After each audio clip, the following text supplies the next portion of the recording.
नमस्कार विद्यार्थी मित्रांनो, साई कृष्ण एज्युकेशन केअर या यूट्यूब चॅनलवर आपलं सर्वांचं स्वागत आहे. आजच्या व्हिडिओमध्ये TCS आणि IBPS मित्रांनो आपल्या महाराष्ट्रात ज्या आपण परीक्षा घेण्यात आलेल्या आहे त्यामधील मित्रांनो आपण GS आणि GKचे प्रश्न आपण आजच्या आपल्या व्हिडिओमध्ये घेणार आहोत. यामधील हा पाठ क्रमांक सेकंड असणार. व्हिडिओला शेवटपर्यंत बघा. त्याचबरोबर चॅनल नवीन असाल तर चॅनलला सबस्क्राईब करा. पुढचा प्रश्न बघा. पहिला, हाजी अली दर्गा रिकामी जागा येथे आहे. हाजी अली दर्गा महाराष्ट्रात कुठे आहे? त्याचं उत्तर येते मुंबई. पुढे बघितलं तर काळजीपूर्वक लक्ष द्या. बघा, मुघल साम्राज्याचा संपादक बाबर याचा मृत्यू केव्हा झाला? त्याचं उत्तर येते 1930. बाबरचा मृत्यू कधी? तर 1530. पुढचा प्रश्न आहे, खालीलपैकी कोणती पूर्वांचलची एक पर्वतरांग नाही? खालीलपैकी कोणती पूर्वांचलाची एक पर्वतरांग नाही? त्याचं उत्तर येते म्हणतो बघितलं तर झस्कर हे कुठे आहे? तर पश्चिमेकडे आहे.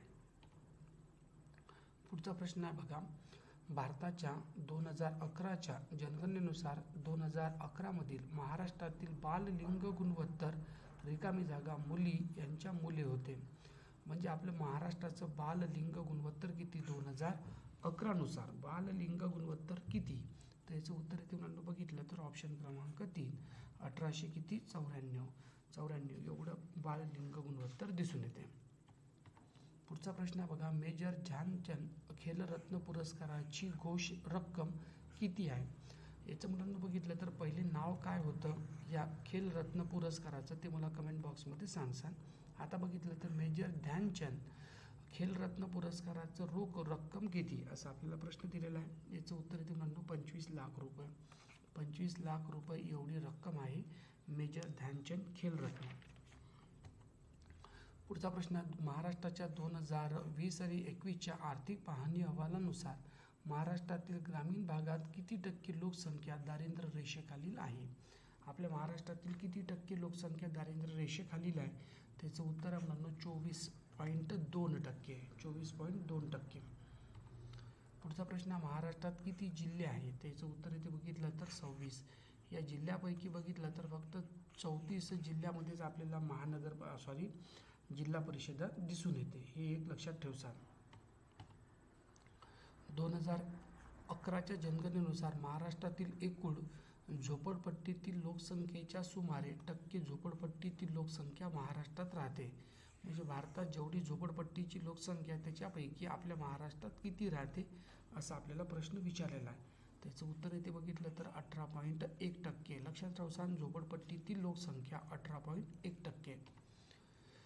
पुढचा प्रश्न आहे, खालीलपैकी कोणत्या वर्षी सचिन रमेश तेंडुलकर यांना भारतरत्न पुरस्काराने गौरवण्यात आले?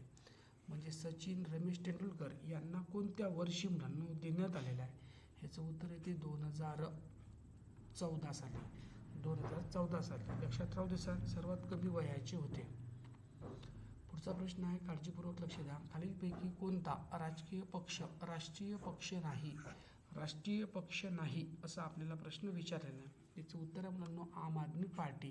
पण आता हा जेव्हा प्रश्न विचारला होता तेव्हा नव्हता मुलांनो, पण आता याला राष्ट्रीय पक्षाचा दर्जा देण्यात आलेला आहे. आणि याच्यामधले बरेचसे पक्षाचा दर्जा काढून टाकलेला आहे. हे पण एक लक्षात राहू दे सांग. तृणमूल काँग्रेस आहे पण राष्ट्रवादी काँग्रेसचा काढला. पुढचा प्रश्न आहे, खालीलपैकी कोणता राष्ट्रीय नृत्य प्रकार संत आणि सुधारक महापुरुष शंकरदेव यांनी प्रस्तुत केला? शंकरदेव यांनी मुलांनो कोणता नृत्य प्रकार प्रस्तुत केला असा आपल्याला प्रश्न विचारलेला आहे? त्याचं उत्तर इथे मुलांनो बघितलं तर सत्तरीय हे त्यांनी मुलांना नृत्य प्रकार प्रकाशित केला. पुढचा प्रश्न आहे बघितला, राजीव गांधी प्राणी उद्घाटन महाराष्ट्रातील रिकामी जागा जिल्ह्यात आहे. राजीव गांधी प्राणी उद्यान महाराष्ट्रात कुठे आहे मुलांना? त्याचं उत्तर येते बघितलं तर पुणे. राजीव गांधी, संजय गांधी म्हटलं तर हे मुंबई बोरिवलीमध्ये दिसते. पुढचा प्रश्न आहे, काळजीपूर्वक लक्ष द्या. तराईची लढाई या ईशान्य मध्ये कोणाचा पराभव झाला होता? तराईच्या लढाईमध्ये कोणाचा पराभव झाला होता असा आपल्याला प्रश्न विचारलेला आहे. याचं उत्तर येते मुलांनो मोहम्मद गोरीचा मुलांनो पराभव तराईच्या लढाईमध्ये झाला होता. पुढचा प्रश्न आहे, काळजीपूर्वक लक्ष द्या. याच्या सदस्यांना सामान्यतः लाल शेवाळ म्हणतात, कारण यांच्या शरीरात लाल रंगद्रव्य आणि बघा फायक्रोसियन्सचे प्राबल्य असते. कोणाच्या सदस्याला आपण लाल शेवाळ म्हणतो? सरळ सरळ लक्षात ठेव समजांनो.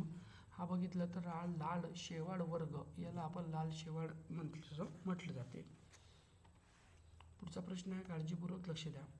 कोणत्या क्षेत्रातील श्री परशुराम आत्माराम गंगावणे यांना 2021च्या पद्मश्री पुरस्काराने गौरवण्यात आले? हे कोणत्या क्षेत्राशी काय होते मुलांनो? म्हणजे रिलेटेड होते. त्याचं उत्तर येते ऑप्शन क्रमांक 2, पारंपरिक लोककला या क्षेत्राशी हे काय होते? गंगावणे यांचा म्हणजे संबंध होता. पुढचा प्रश्न आहे, काळजीपूर्वक लक्ष द्यायचा. पुढचा प्रश्न आहे, नोव्हेंबर 2019 मध्ये श्री उद्धव ठाकरे महाराष्ट्राचे कितवे मुख्यमंत्री होते? कितवे मुख्यमंत्री होते? त्याचं उत्तर येते 19वे होते. हे पण एक लक्षात राहू दे सांग. पुढचा प्रश्न आहे, खालीलपैकी कोणी मूक नायक वृत्तपत्र सुरू केले?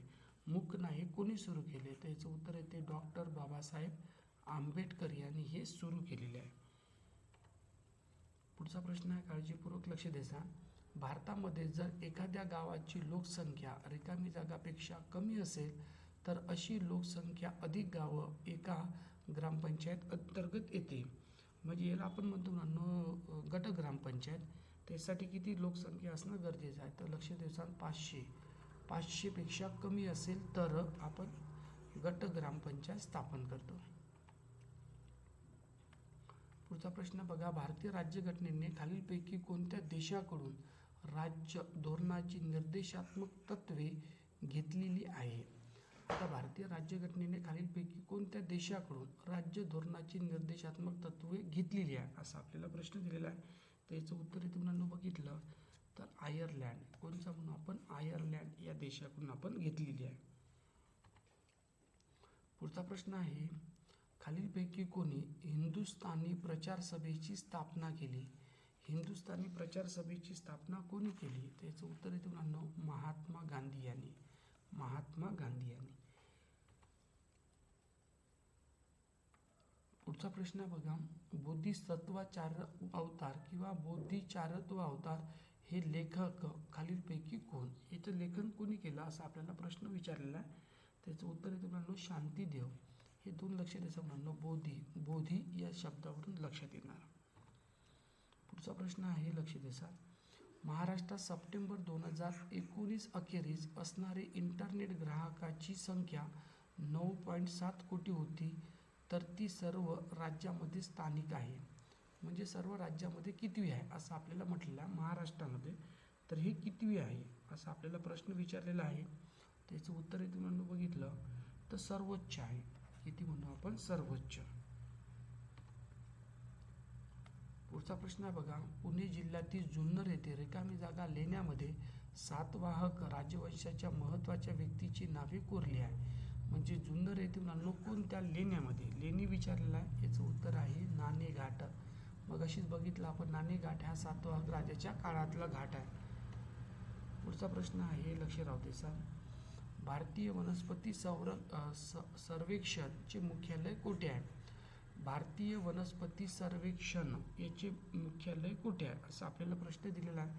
याचं उत्तर येते ऑप्शन क्रमांक 1, कुठे? मुंबई येथे. पुढचा प्रश्न आहे, खालीलपैकी कोण भारतीय लघु उद्योग विकास बँकेमध्ये एक भागधारक नाही? भागधारक नाही. कसं? लघु सिडबीमध्ये कोण भागधारक नाही असा आपल्याला प्रश्न विचारलेला आहे. त्याचं उत्तर इथून बघितलं तर रिझर्व्ह बँक ऑफ इंडिया. म्हणजे RBI हा सिडबीमधला म्हणून भागधारक नाही. पण बाकीचं लक्ष राहू दे सांग, हे सर्व महत्त्वाचे आहे. पुढचा प्रश्न बघा, खालीलपैकी कोणते विधान बरोबर आहेत? संपूर्ण गडचिरोली जिल्हा गोदावरी नदीच्या जलनिस्सारण खोऱ्यात समाविष्ट आहे. जलनिस्सारण खोऱ्यात समाविष्ट आहे. त्यानंतर चपराळा वन्यजीव अभयारण्य हे महाराष्ट्राच्या गडचिरोली जिल्ह्यात आहे. हे पण गोष्ट बरोबर आहे. दोन्ही पण काय आहे? बरोबर आहे. म्हणजे ऑप्शन क्रमांक 4 बरोबर. पुढचा प्रश्न आहे, खालीलपैकी कोण जिल्हा परिषदेच्या निर्वाचित प्रतिनिधी असतो? निर्वाचित प्रतिनिधी कोण असतो? जिल्हा परिषदेचा, असा आपल्याला प्रश्न विचारलेला आहे. निर्वाचित या शब्दाकडे थोडंसं लक्ष राहू द्या, म्हणजे तुम्हाला पटकन समजून येणार. याचं उत्तर आहे मुलांनो अध्यक्ष. म्हणजे ऑप्शन काय असणार? पहिलं बरोबर. कारण मुख्य कार्यकारी अधिकारी हा तर मुलांनो UPSC कडून काय करतो? अपॉइंटमेंट होतो राज्य सरकारकडून.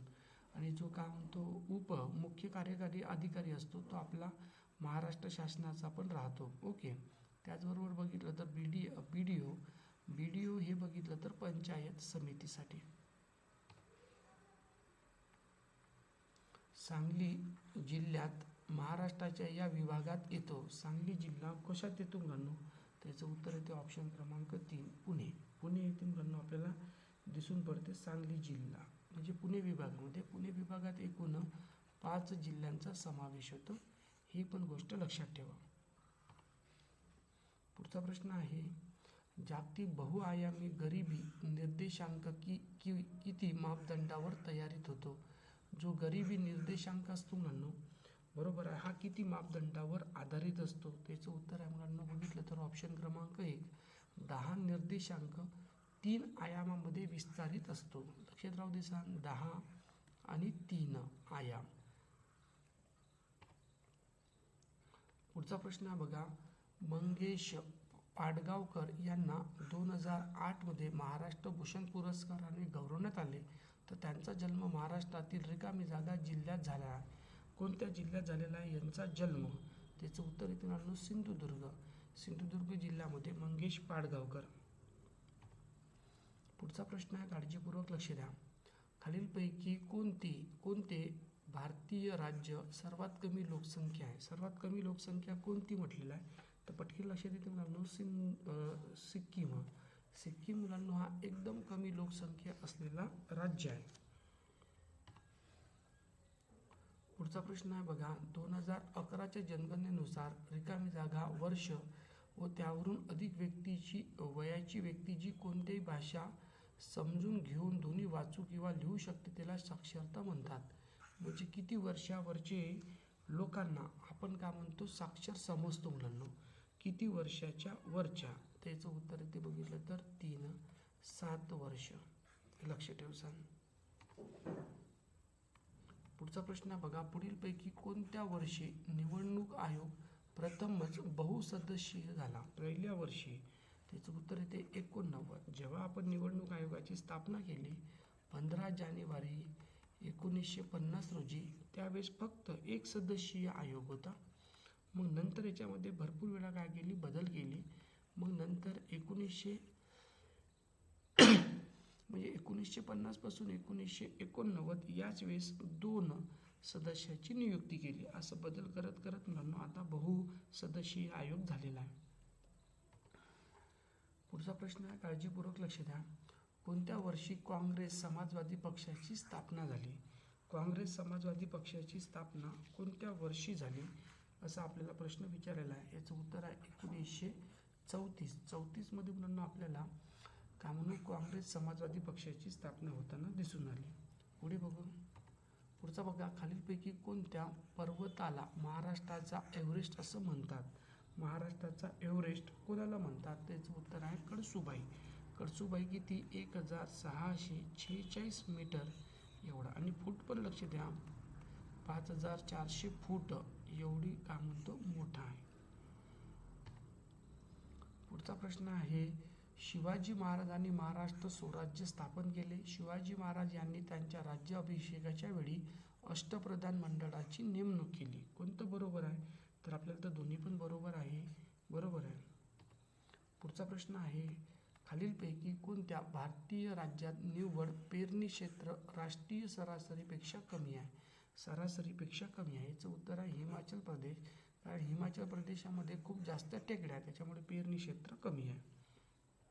हे झाले म्हणून आपले क्वेश्चन TCS आणि IBPSचे. आणखी आपण दुसऱ्या व्हिडिओमध्ये वेगळ्या प्रकारचे प्रश्न घेऊ. ओके, चला, thank you very much. Take care.